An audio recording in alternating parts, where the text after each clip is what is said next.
भारत के उज्जवल भविष्य के उदीयमान प्यारे बच्चों, एक उर्दू का शेर मुझे याद आता है। हजारों साल नरगिस अपनी बेनुरी पर रोती है, हजारों साल नरगिस अपनी बेनुरी पर रोती है, बड़ी मुश्किल से होता है चमन में दीदावर पैदा। बच्चों, डॉक्टर राधा कृष्णन विश्वरूपी चमन के ऐसे ही दीदावर फूल थे। ये असाधारण प्रतिभा के धनी थे और सरस्वती के वरद पुत्र थे। मैं विश्व की इस महान विभूति, तपस्वी, मनस्वी और यशस्वी महापुरुष को अपना कोटि कोटि नमन अर्पित करता हूँ। बच्चों, इनका जन्म 5 सितंबर 1888 ईस्वी में दक्षिण भारत में तिरुपति नामक स्थान पर हुआ था। इनकी प्रारंभिक शिक्षा स्थानीय हुई, गांव में हुई और उच्च शिक्षा क्रिश्चियन कॉलेज मद्रास में पूरी हुई। शिक्षा पूरी करने के बाद ये वहीं पर प्राध्यापक हो गए। इन्होंने अपना जीवन शिक्षक के रूप में शुरू किया और आजीवन शिक्षक ही रहे, अपने को शिक्षक ही मानते रहे। राष्ट्रपति जैसे उच्चतम पद पर जाकर भी इन्होंने अपने को शिक्षक ही माना और यही कारण है कि इनका जन्म दिवस शिक्षक के रूप में मनाया जाता है। डॉक्टर राधा कृष्णन का व्यक्तित्व महान विराट है। शिक्षा जगत से लेकर राजनीति तक इनका जीवन आसमान की तरह विस्तृत है। इस पर छोटे समय में प्रकाश डालना मुश्किल है। मैं इतना ही कह सकता हूँ कि ये मेधा के, प्रतिभा के इतने धनी थे कि जब ये एमए में पढ़ते थे तो शिक्षक इनसे इतने प्रभावित थे कि इनको क्लास आने से मना कर दिया और कहा कि आप हमसे कम नहीं जानते हैं, अगर कहीं किसी डिस्कशन की ज़रूरत हो तो आ जाया कीजिए, समय ले लिया कीजिए, क्लास आके आप समय बर्बाद मत कीजिए। ऐसा इनकी मेधा शक्ति थी। व्यक्तित्व इतना बड़ा, इतना चमत्कारी व्यक्तित्व कि जब ये राजनयिक बने, राजदूत बनकर रूस गए थे तो तत्कालीन राष्ट्रपति स्टालिन बड़े ही कठोर स्वभाव के थे। विश्व के किसी व्यक्ति को उन्होंने अपने मन में श्रद्धा का स्थान नहीं दिया, लेकिन ये पहले व्यक्ति थे जिनको निमंत्रण दे के बुला करके घंटों इनसे बातचीत की। इनका यह चमत्कारी प्रभाव था।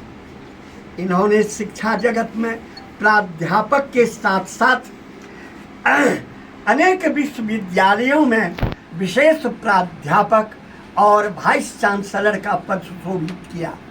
राजनयिक के रूप में ये स्वतंत्रता संग्राम में अग्रणी रहे और ये स्वतंत्र भारत के प्रथम उपराष्ट्रपति और द्वितीय राष्ट्रपति बने। बच्चों, इनका जीवन केवल अध्ययन अध्यापन में बीता। इनका कमरा मानो कमरा नहीं, सोने का शयन कक्ष नहीं, कोई पुस्तकालय हो। जहाँ देखिए बिछावन पर पुस्तक, तकिया के नीचे पुस्तक, अगल बगल पुस्तक, ओढ़ना बिछोना सारा पुस्तक ही था और पुस्तक ही इनका जीवन था। विश्व के जितने विश्वविद्यालय हैं सब इसलिए लालायित रहते थे कि ये हमारे यहाँ आकर प्रवचन दें और इसके लिए लाइन लगा रहता था और जाके वहाँ पर समय निकाल कर भाषण देते थे। शिक्षा जगत का कोई भी व्यक्ति शायद इतना ऊंचा नहीं उठ सका जितना डॉक्टर राधा कृष्णन ऊपर उठे। विश्व की तमाम संस्कृतियों का इन्हें पूरी बोध था। ये दर्शन शास्त्र के व्याख्याता थे। दर्शन शास्त्र धर्म, आध्यात्म और ईश्वर से संबंधित होता है और इन्हें विश्व के तमाम संस्कृतियों का पूरी ज्ञान था और इसलिए सब लालायित रहते थे कि ये हमारे यहाँ आके भाषण दें और अपने भाषण से हमको लाभान्वित करें। वेद पुराण कुरान तमाम धार्मिक पुस्तकें इनकी जिह्वा पर थी और तमाम का निचोड़ अमृत रस निकाल के इन्होंने अपने पुस्तक में रख दिया और उससे समस्त विश्व लाभान्वित हो रहा है।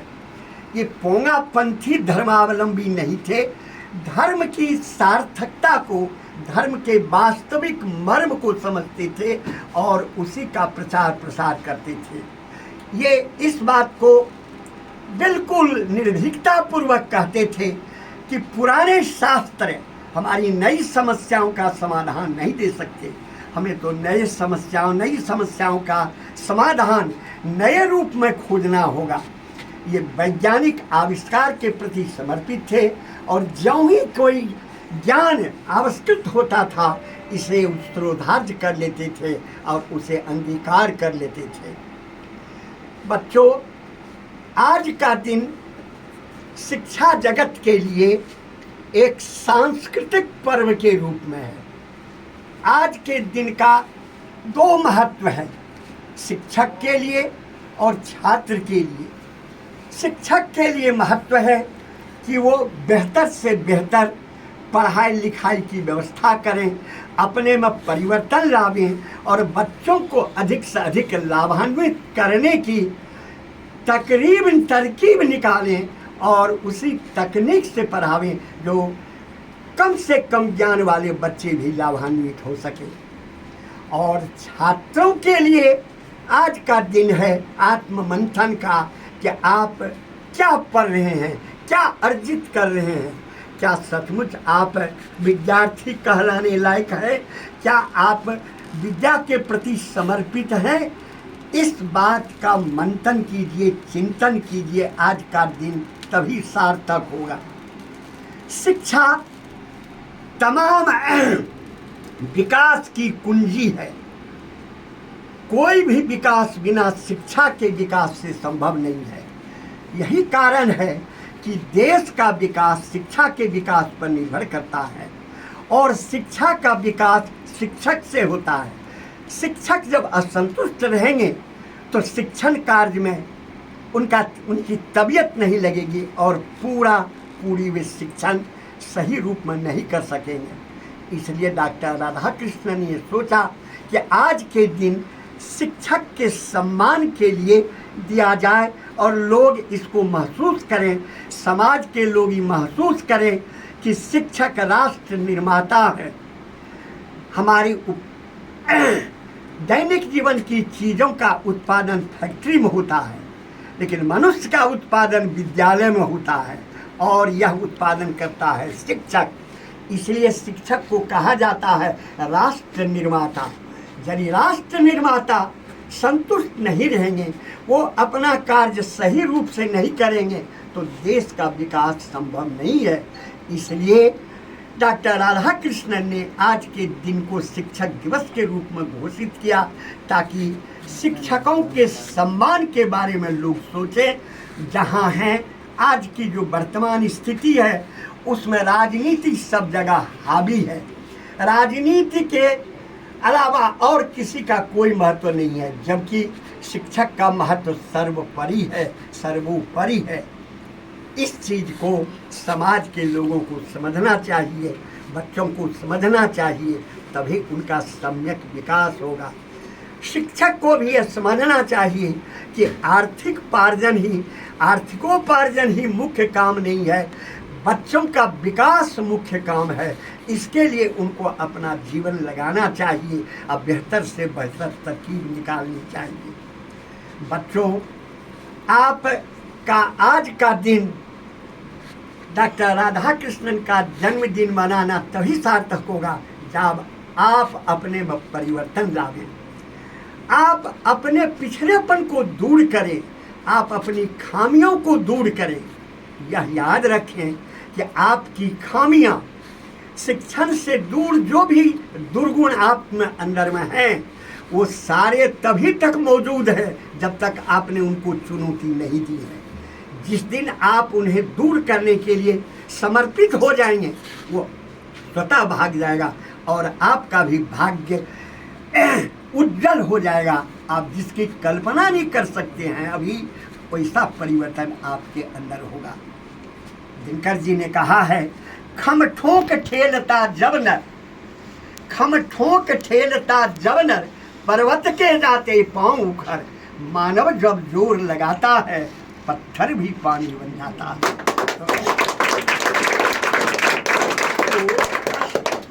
मनुष्य के भाग्य का निर्माता स्वयं मनुष्य है।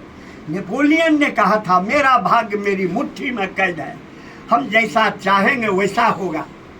असंभव मूर्खता, मूर्खता मूर्खों की डिक्शनरी में कैद है।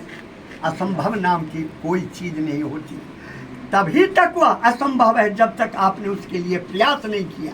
जिस दिन आपने उसके लिए प्रयास शुरू कर दिया तो वो आपसे आप स्वतः दूर हो जाएंगे। विवेकानंद कहते थे कि मनुष्य असम्य अनंत शक्ति का स्वामी है। इस बात को आप समझिए, आपके अंदर अनंत संभावनाएं छिपी हुई है। केवल उस पर पड़े हुए परतों को उघाड़ना है।